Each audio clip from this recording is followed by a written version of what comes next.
කියන්න කැමතියි විදේශ රටක සේවයකට යන්න ප්‍රධානම සුදුසුකම් ටික ලබා ගන්න ඕන නම් ඒ පුහුණුවක් හරිය නිසියාකාරව ලබා ගන්න අපිට එකම තැන තමයි මහරගම ශ්‍රී ලංකා ආයතනය.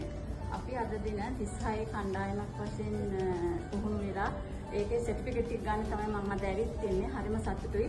මගේ පුහුණු ගුරුවරුන්ට මම ප්‍රධානයෙන් ස්තුතිවන්ත කරනවා.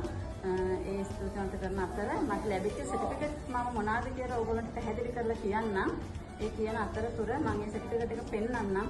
අපි විදේශ රටක මොන සුදුසුකම හදාගෙන ගියත් මේ වගේ සුදුසුකම අමතර සුදුසුකමක් අපිට තියෙනවා නම් ඒ යන රටක අපිට අපි යුරෝපා රටක ඉතාම පහසුවෙන් සේවා ස්ථානයක් සොයා ගන්න ඉතාම පහසු දෙයක් තමයි මේ ආයතනය මගින් ලබා දෙන සර්ටිෆිකේට් සහතික පත්‍රය. මම NE2 level 3 කරා මේ සහතික පත්‍රය මේක රෙඩ් ක්‍රෝස් එක සහතික පත්‍රය මෙම ආයතනයෙන් කරේ. මේක කවුන්සිලින් එකක්.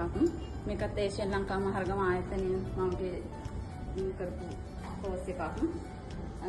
මේක ඇකඩමික් යාගිව ඇකඩමික් ශ්‍රී ලංකා ආයතනයට මේක එක්ස්ට්‍රා යුනිවර්සිටි ඩිප්ලෝමා එකත් මෙම ආයතනයෙන්ම නිම කරපු සහතික පත්‍රයක්. ඉතාම සතුටුයි. සහතික පත්‍ර 5ක් අදදුව මම අද මෙම ආයතනයෙන් මගේ කෝස් එක ඉවර කරලා තියෙනවා. මම ස්තුතිවන්ත වෙනවා කුමාර මහත්තයාට සහ උගන්වපු රංජනී මැඩම්ට ගොඩක් ස්තුතියි. ගොඩක් සතුටුයි මේ විදිහට හොඳ පුහුණුවක් ලැබලා මේ වගේ සහතික පත්‍ර ටිකක් ලබාගෙන අද මෙයා ආවේ.